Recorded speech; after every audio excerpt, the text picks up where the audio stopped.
you, brothers and sisters, and we thank the Lord for this time that He gives us week after week to praise and worship Him as a family. Hallelujah. There's a difference in our personal time when we praise and worship Him, and when we come together. The Bible says that two can chase 1,000. Amen. So we are got this power when we are in a group. And this evening our topic is intercession in a time of crisis. Now we all know that there are many types of prayer mentioned in the Bible. First of all, there are prayers of supplication. There are when we ask the Lord to do something. Amen. And then there are prayers of prophetic intercession. When we worship the Lord, we praise and worship, we wait upon the Lord for some time. The Lord gives us a strategy. The Lord gives us a vision, or the Lord gives us a scripture, and then we speak it out, and then we see that things start moving, and the things are set in motion for the answer of prayer to come. Hallelujah. That's prophetic intercession. And then there is something called travailing prayer. Now our topic this evening is this kind of intercession. And so this travailing prayer is a more intense kind of prayer. And we're going to see more about how we can go about this kind of travailing prayer. Now, we see that we are living in a time of great trials, great persecution for Christians. We see that there are wars.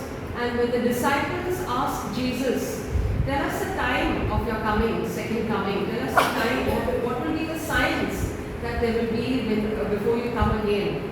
And we see here that Jesus in Matthew chapter 24, verse 3, Jesus tells his disciples, He said to them that take heed that no one deceives you. Many will come in my name and saying that I am the Christ and will deceive you. He said there will be wars, rumors of wars, and we can see the amount of wars that are happening between Israel and between Palestine, Hamas, and between Ukraine and Russia. There's also a pending war between China and Taiwan. And there are so many wars that are taking place unusually. Then he says, these things must come to pass, he says. So, do not be troubled. These things will come to pass. And then he says, nation will rise up against nation, kingdom against kingdom. And there will be famines, pestilences, earthquakes, and in various places. And we can read that whole chapter of Matthew chapter 24. And you'll see the signs what Jesus says before His second coming. And so, how are we going to respond to this crisis? Now, we've got to look at this in Chinese. There is this letter crisis. There are two letters that make up this one word. With one stroke of the brush, you see the letter for danger. And with the other stroke of the brush, the letter for opportunity. Amen? So, when you're facing a crisis, remember, you either are going to be feeling a sense of danger, you'll be fearful, you'll be scared, you'll be trying to avoid, you'll be running here and there and trying to find an answer, or you will see it as an opportunity. Hallelujah! An opportunity to rise up and to increase your time of prayer. Amen? Increase your time of worshiping the Lord. Be in a kind of an anticipation of that God is going to do something good. Hallelujah. Because the word God says nothing is too difficult for me. Amen. And so we see here that in 1945, in 1945, there was a US dropped the Hiroshima bomb in Japan. And it was in a place called Hiroshima. And there was a complete devastation. The land was poisoned, the ground was poisoned, the buildings were leveled down, and there was complete destruction. 5 lakh people died, and there was total destruction. And now the people of Japan, they took the hands of those people who came forward to help them, and they joined with those people, they worked hard, and they rebuilt their nation. Hallelujah. And we see today Japan is number 1 in cars, in electronics, in so many things. Praise the Lord. Praise So a crisis is an opportunity, and you can come out better than before, whether it's in your own personal life, or whether it's a crisis in your health or in your family member. Let's remember that it's an opportunity to seek the Lord. Hallelujah. And so we see here now scripture, Ezekiel chapter 9 verse 4. Now here the Lord is telling us that the Lord said to him, go to the midst of the city, in the midst of Jerusalem, and put a mark on the foreheads of those men who sigh and cry for all the abominations that are done in it. But utterly slay old men, young men, and do not come near to anyone on whom is the mark. Praise the Lord. So what is God saying here? He's saying, go and find those people who are sighing and crying over the abominations, over the sin in that city, and put a mark on them. Hallelujah. And so we all know that we are marked by the Lord. It's a different topic, but there are many benefits.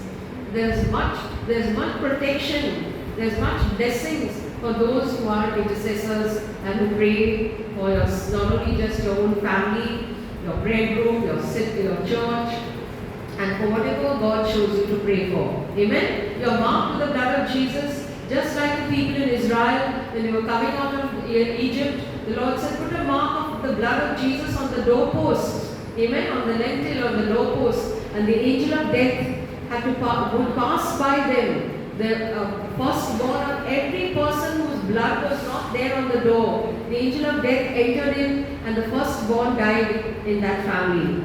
But where there was the blood marked, the firstborn was saved. The firstborn of every animal died in those homes where there was no blood marking on the door. And so we have the blood of Jesus, and we are called by the Lord to intercede for all those who are in sin, in suffering, and in despair. Amen? So we now come to the next verse, which tells us in Isaiah 53 verse 12. Yes. Here, this is the prophecy 700 years before Jesus. In the book of Isaiah, the Lord tells about Jesus. And Isaiah is writing here, he says, therefore I will divide him a portion with the great, he shall divide the spoil with the strong, because he has poured out his soul unto death. He was numbered with the transgressors, he bore the sin of many, and he made intercession for the transgressors. You will see later the meaning of this word, intercession. It's the Hebrew word paga, and we'll see later. This word intercession is the first time this word intercession appears in the Bible. Amen. And this is about Jesus, that he intercedes for the transgressors. Hallelujah. You and me are seated here. Hallelujah. Because Jesus was on that cross. He paid that immense price, and that he interceded for us. Praise the Lord. And he is still seated on his throne, and he is still interceding for the world in sin, in sickness, in suffering. Hallelujah. Praise the Lord. Praise the Lord. So now, brothers and sisters, we look at a few others in the Bible who God gave them this burden of intercession. Abraham, now we see in Abraham chapter 18. Next. In Abraham chapter 18, 22 to 32. Genesis. In the book of Genesis, we see here that Abraham now is interceding for Sodom and Gomorrah because he knows his nephew Lot. He knows that God appears to two angels and tells him that the sin of Sodom has come up before me. Now we see Sodom had many sins. There were sins of pride, sins of cruelty, sins of injustice, unnatural lust, men with men, women with women, inhospitable to strangers, uncharitableness, and all these sins were there in the city of Sodom. And Abraham is now very concerned because he said, God's telling him, I'm going to see that city, and I want to see that sin has come up, and I'm going to destroy that whole city with fire and brimstone. But Abraham wants to save his nephew Lot, and he begins to boldly intercede with God. He says, you are the Lord of all the earth. If there are 50 righteous people, will you destroy the city? And God, with his mercy, in his love and compassion, he says, no, I will not destroy if there are 50.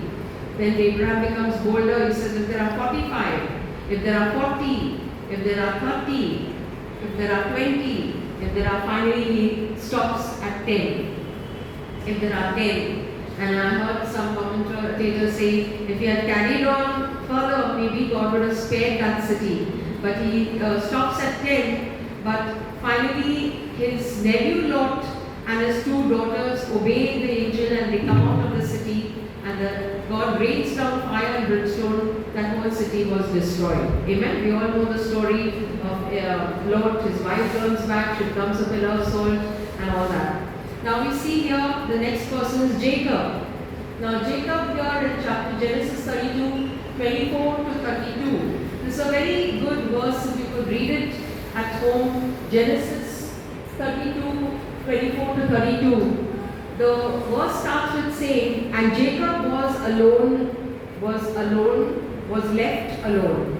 Sometimes you and me, we have so much, we have got our interest in our family, in our neighbors, in our friends. This one's birthday party, that one's anniversary, this one's that thing, this one the other thing. And we continue that lifestyle until something, God has to do something and we are left alone. Sometimes we are not invited and we are upset that we are not invited. Or we even sometimes someone said when you are sick, you are lying down, you can't look anywhere except up. Hallelujah. And so we sometimes have to be separated to be alone with God. Or we have to separate ourselves and take time to be alone with God. Amen. And so Jacob is left alone here. And there's a man that appears before him and starts struggling and wrestling with him the whole night. Amen. This is some commentators say this is a kind of symbolic of the appearance of the pre-incarnate Christ. He's wrestling with this man, and that man finally, daybreak comes, and this man says, "Let me go. The light, the day has come, and you have to let me go." The man, Jacob says, "No, I'll not let you go until you bless me." And this wrestling match that he does with God, it says here, Jacob wrestled or struggled with God and he prevailed. Amen. He won because imagine his hip bone socket was moved out of position and he had a limp with him and he was limping after that. And then God gives him favor. His brother Esau was so angry with him before because Jacob's name meant he's a cheater, he's a swindler, and he cheated his brother of his birthright, and his mother had to send him running away for his life because Esau said, "I'm going to kill him," and he had to stay away with his wife. He had to stay away with his brother, his mother's brother Laban for many years. And then later on, now he's coming back with his wife, his two wives, his children. He sends them across the river and he's alone. And there he wrestles with God till daybreak, and God gives him favor. His brother comes, his brother hugs him, his brother has no more bitterness, and Jacob's name is changed, and from cheater he becomes a prince with God. Hallelujah! Let's give the Lord a clap. Thank you, Jesus. Jacob becomes prince with God. So there's great power when we have that time of travailing prayer. We come to the next one, which is Moses. Now we know here Moses goes up the mountain and there is the children of Israel have no patience. When they don't see him coming back, they make a golden calf. Amen? And they start they go back into idolatry and they start worshipping that golden calf. And Moses comes down, he breaks that tablet and he says to God, "Your people, they have gone into God wants to destroy them." And Moses says no to the Lord. "No, you cannot destroy. What will the people around say that you brought us out of Egypt with such a big, mighty miracles, and here now you have destroyed your people?" He said, "Blot out my name from your book, but say, do not let your anger be on the people." And so Moses is ready to even blot out his own name and ask God to forgive his people. God hears him, God answers him, and the people are saved. Hallelujah. And so we come now to Joshua. In Joshua chapter 7 verse 6. This is a beautiful story of, we all know about Jericho. You see here that we all know the story of Jericho. Amen. The people of Israel had to march around Jericho 6 times and they had to be in complete silence. Amen. Not a word. Because God knows that they are talking, they are going to say something negative. Look at these big walls. Those walls were huge. 2 chariots could go along that wall in a race. So you can imagine how thick that wall was, how huge that wall was. It seemed an impossible thing for them to go through and win that battle against those people inside behind those walls. But God said, march around 6 times in complete silence. On the 7th time, that they had to march around 7 times, and the priests had to blow their trumpets. And what happened? The walls fell down flat. Hallelujah. The walls supernaturally fell down flat. They had to do nothing. Amen. And so you can see they had to shout out praises to the Lord. Amen. They had to shout out praises to the Lord on the top of their voices. Shall we just lift our voice and say, praise you, Jesus. Praise you, Jesus. Hallelujah. Hallelujah. Glory to your holy name. You are the King of Kings. You are the Lord of Lords. There's none like you, Lord. We bless your holy name. You are our good shepherd. You are our healer, Lord. You are our provider, Lord. In Jesus' name. So we see here now that the next city they had to go to was a smaller city. God had already given them the promise that wherever they go, they're going to be victorious. They're going to defeat those people. But when they went to the next city, Ai, when they went to the gate, those people rushed out. They killed 37 of the Israelites and they were defeated. Joshua and his people come back and they are very bad. They are very disappointed. They fall down on the ground. The men their elders put dust on their head as a form of mourning, and they keep on asking, they cry out to the Lord the whole day until sunset. And they ask the Lord, what happened, Lord? How you promised us victory. How is that we had such a defeat? And how is that 37 people were killed and we are run away from there? And the Lord said, the Lord revealed to them through that intercession. That was the answer that came after they prayed. He said that there is sin in your camp. And there was a man, Achan, who was from the tribe of Judah, and he had stolen the gold, the silver, and a beautiful Babylonian robe. Must have been looking really beautiful, amen, with a lovely embroidery. He robbed that robe and he hid it in his tent. And the Lord had already told them not to touch a single thing when they go and they plunder the people. The gold, the silver, the bronze, all had to be brought into the Lord's treasury. They didn't have to touch anything of those enemies. Those things were accursed things. And so the Lord said, that man has stolen and hidden the things. And the Achan was brought out. He accepted that he had done it. And he was stoned to death. Not only him, his children, his animals, his cattle, everything was stoned to death. You can imagine the seriousness in the Old Testament when you disobeyed the Lord and went against His commands. It was a sure death. Yet we in the New Testament, we have the grace of God. Amen. Because Jesus has shed His blood, we can just go in our room, we can just ask Him to forgive us. And instantly the Lord's blood comes and washes us, and it is just as if we have never sinned. Amen? So we want to see that this is the answer to travailing prayer, that God gives you victory, God gives you answers, God reveals. If there is any Achan in our own lives, God will reveal it to us when we spend that time in quietness, in prayer. Hallelujah. And we can ask the Lord to forgive us. Sometimes we go on and on in life and we are not getting an answer to that. And there could be something else that God is telling us to do. Amen? To ask Him to forgive us. And so we see now that St. Francis of Assisi.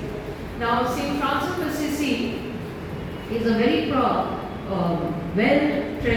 cherished saint, not only in the Catholic Church but all denominations of Christianity. They read and they love St. Francis. He had such mighty miracles. He used to levitate in prayer. Many of the old Catholic saints, they had something unusual that happened. He would levitate and go higher and higher, higher above the trees and disappear from sight. And people would think, now what has happened? He's gone high, how is he going to ever come down? But that was the kind of miracles that God worked through St. Francis. Now, a rich businessman, he wanted to test him one day, and he came with his, he asked him, can I spend a night with you in prayer and a night with you in your room? So Francis agreed. He came with his luxurious bed, and he was lying on his bed, and St. Francis was on a simple bed on the next bed. And this nightfall came, and this man was pretending to sleep. This rich businessman was pretending to sleep and snoring on his bed. And when St. Francis told him that he's gone to sleep, immediately he got up from there, he went down on his knees and he began to intercede in travailing, in sobbing, in unintelligible sounds. He was moaning, he was groaning, he was sobbing. 1 hour, 2 hours, 3 hours, 4 hours. After the 4th hour, he would let out a big sigh and loudly would say, "My Lord and my God. My Lord and my God." And then back again he would go into this type of travailing and sobbing and interceding and crying. Finally daybreak came, light came, and he went and woke up that man. He said, come on, brother, get up. Let's go down and let's go to our morning prayer." Hallelujah. A whole night he's already prayed, and yet he's already ready to go for his morning prayer. Praise the Lord. Yes. We have to be those, like St. Paul says, to pray without ceasing. Amen. Is it possible? Yes. Hallelujah. And so we see here that we come to this intercession in Hebrew. As I said, in Isaiah 53, 12, it was that St. Paul, Isaiah says that Jesus interceded for the transgressors. Now this word intercession comes from a Hebrew word paga, which means to strike the mark. Amen? You see this bullseye. We don't need to be going round and round in our trying to pray this prayer, this is not working, that prayer. But God gives us to intercede and hit strike the mark, to strike the sharp collision, to come in between, to come into close contact, to run towards and pray with urgency, and to reach for the answer. Amen? When we are praying, we are going to reach and get that answer. Hallelujah. Whoever you are praying for Israel, you are praying for any other situation that seems so troubling, but God will give you a way to pray and to hit that mark. Amen. So we see here that Galatians chapter, in this strike the mark. I remember a testimony of a man of God, Yogi Cho. He was a poor, started his ministry, he was very, very poor. And he wanted to have he was sitting in his own, a small little kind of a basti type of a place. He wanted a table, a chair and a cycle to go around and evangelize people. So the Lord told him, specifically ask me specific prayer. What kind of table do you want? Do you want a mahogany table, a teakwood table, or what kind of table?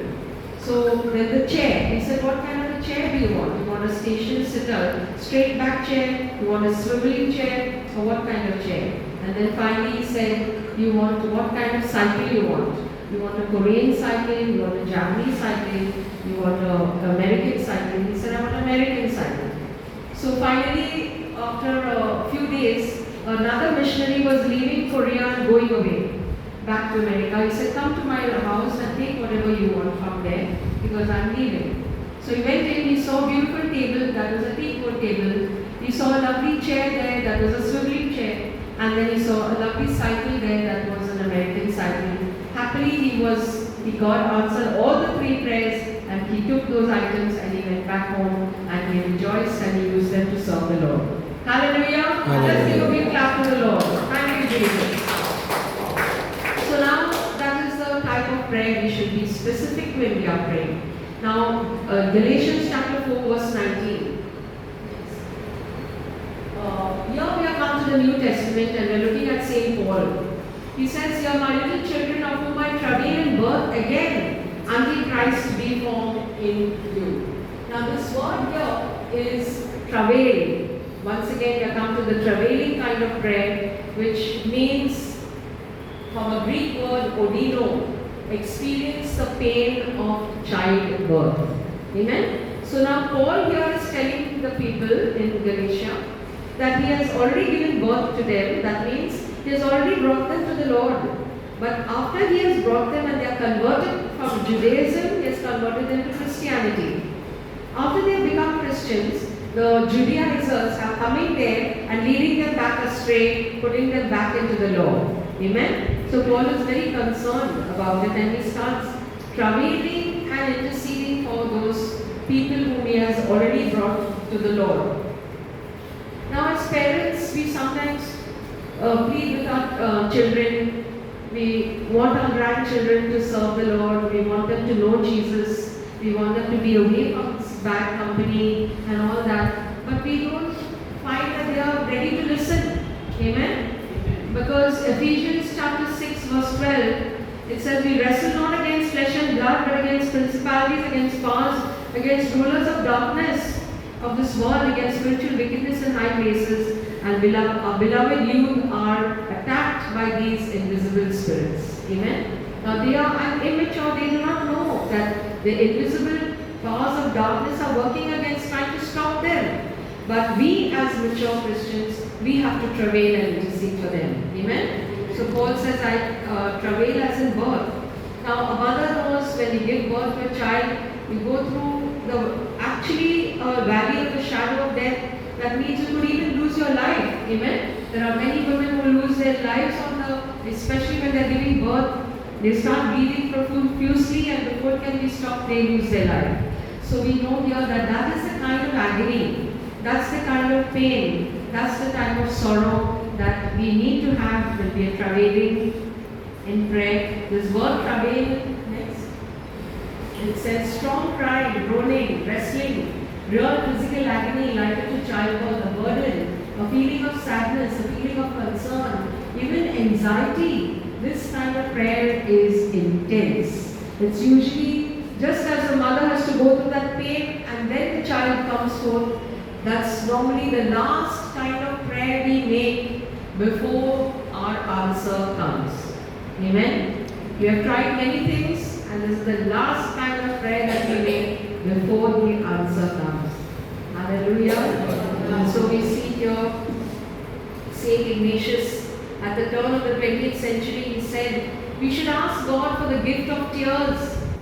Because when we have tears, we are sometimes woken up from our sleep and we feel like tears, or we don't know why we are feeling that kind of a feeling of a burden. But the Lord, when we have tears and we cry with tears and pray, we enter into the grief that is in the heart of the Father God over the sin, over the immorality, over the homosexuality, over the transgenderism, and all the sins that are there in this world. Amen? And so Hebrews chapter 5 verse 7 says, Jesus interceded like this, who in the days of his flesh, when he had offered up prayers and supplications with vehement tears and cries. Hallelujah.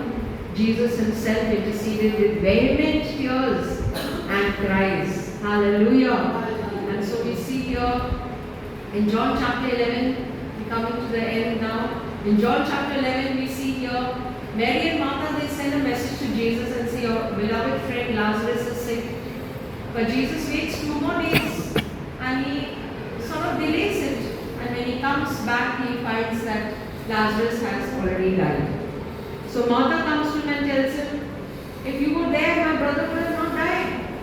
And what is Jesus? When she comes to him, she comes with some other more Jews and they're all weeping. So in chapter 11 of John, verse 33, he says, therefore Jesus saw her weeping, and the Jews who came with her weeping, he groaned in the spirit. Amen? He groaned in the spirit. Verse 35, Jesus wept. Verse 36, they say, the people see him weeping, they say, see how he loved Lazarus. And then he says, Jesus, in verse 38, again Jesus groaned in himself. Now they bring him to the tomb. And then Jesus weeps, again starts groaning in his spirit. You can imagine the scene, how it must have been, how Jesus must have groaned. Groaning from inside him, what sounds he might have made. And he was groaning within himself, and then we know the victory comes and he calls up Lazarus from the dead. Hallelujah. Hallelujah. And so brothers and sisters, Ezekiel chapter 22, the next. God says here, I sought for a man who would make up a wall and stand in the gap before on behalf of the land, but that I should not destroy it. But I found no one. Amen. He says God is looking for just one man to stand in the gap and build a wall around so that he will not destroy the people inside. But he found no one. One of the sad scriptures in the Bible that God could not find one man to intercede. So, there's an example which I read in a book of intercession about how the wall in the spirit realm, how it can actually manifest when you're praying for something. There was a businessman, an Armenian, who was carrying with a caravan. He had to cross a desert, and he was taking a whole many very expensive goods, and he had to go across. And he was a trader. He was going to sell that goods in the next city. And this desert was very dangerous. There were robbers, murderers, all that in that desert. So when he stopped for the night, he knelt down, he prayed, he covered that whole caravan, all his goods, all his people with him, with the blood of Jesus. He interceded for them, and then he went to sleep. Now there were some robbers that followed him, were waiting for night, where they could come kill him and all the people with him and rob their goods. And these robbers were in a group. They came with their swords, and as they came close to this caravan, they saw that there was a huge wall that was there around the whole caravan. They went around and they kept on looking for a small place where they could enter. There was not a chink, they couldn't enter anything. They were very angry. They went away that night. They waited for one more day. The day came. These people carried on. They packed up. They put up their camels, and they again started moving. The second night, the same thing happened. They stopped. They took off all their camels, gave them water, rest, and took out all those goods. And the man went down. He covered everything with the blood of Jesus, interceded, and went to sleep. The robbers came out again, those bandits, and they tried to check where they could enter. The same woman was there. The third night, they came back again, but this time the wall was broken in pieces all over. There was breaks in the wall, and they could easily climb in and go in. And they went in, and the first thing they woke up that man who was the owner of the caravan, and they spared his life because they said, "We are very curious to know about the secret. What is this walls around that you had for 2 nights? And today the wall is broken, we have entered in." And they asked him, you must tell us, what is the secret of these walls?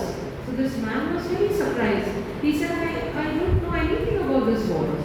I have not built any walls. The only thing I did was the first night, the second night, as soon as we stopped, I knelt down, I interceded, I prayed, I covered everything with the blood of Jesus. I prayed for the protection over my goods, my people, and and then only I went to sleep.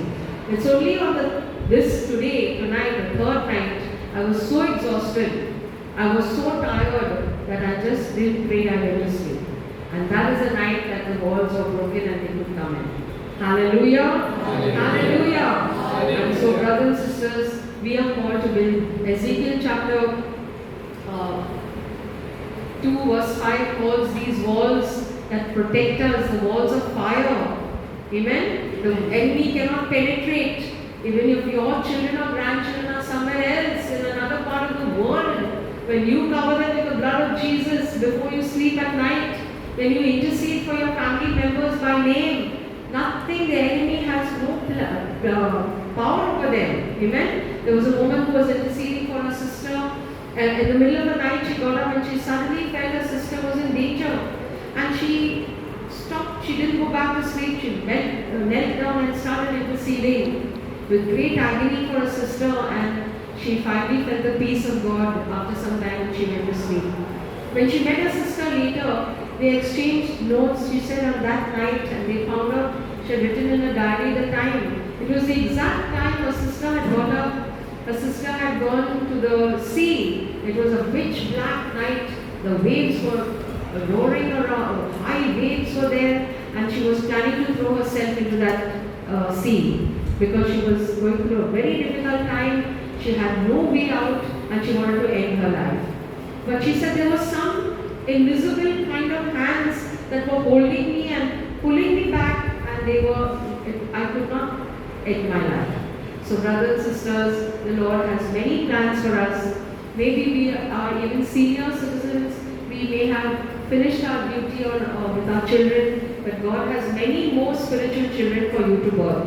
Amen? There are many more people in drugs, there are many more people who are in prostitution, in homosexuality, and the Lord will use you in your room, on your bed, you can intercede, and those people will come up to you. Amen? One day in eternity, those people will come up to you, and those people will thank you that you spent that time in prayer. Shall we bow our heads?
If you believe and I believe and we together pray, the Holy Spirit will come down and our families will be saved. Our families will be saved. Our families will be saved. If you believe and I believe and we together pray, the Holy Spirit will come down. Our families will be saved. Our families will be saved. Our families will be saved. If you believe and I believe, and we together pray, the Holy Spirit will come down, and India will be saved, and India will be saved. Sing loudly, India will be saved. The Holy Spirit will come down, and India will be saved. If you believe and I believe, and we together pray, our Holy Spirit will come down, our prayer group will be saved, our prayer group will be saved, our prayer group will be saved. If you believe and I believe, and we together pray. Brothers and sisters, the Lord is giving each one of us a personal invitation. Will you come into that prayer closet? Will you intercede? Will you travail in prayer? There's lots of work to be done. I have millions and millions of people in darkness.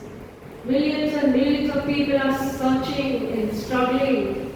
There are people in the ICU. There are many kinds of intercessors. There are people who are crisis intercessors.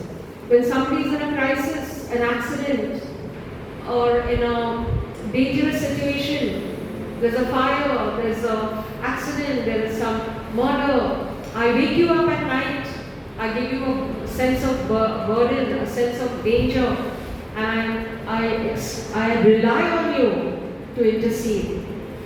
There are some who are intercessors who pray for governments, for the BJP party, for India, for no persecution in India. There are people who pray for Israel intercessors. The Lord said, pray for the peace of Jerusalem. And the Lord is answering all kinds of intercessors. The Lord will reveal to you what kind of intercessor He has called you to be. And He will release a mighty anointing of intercession as you say yes to the Lord. Quietly in your heart, just surrender and say, yes Lord, I'm willing. I'm ready to pay the price. I'm ready to not go to that occasion or that party or that whatever. Sometimes God may tell you in the middle of a big dinner or party to go out from there and go home and intercede. Are you willing? Yes, Lord, we want to thank you and praise you that you're calling us to be intercessors whom you can rely on, whom you can trust, and we will intercede, Lord, and we will see victories upon victories. Our answers the answers will be only known when we come to heaven. But we will be those intercessors to stand in the gap. In Jesus' matchless name we pray. Amen.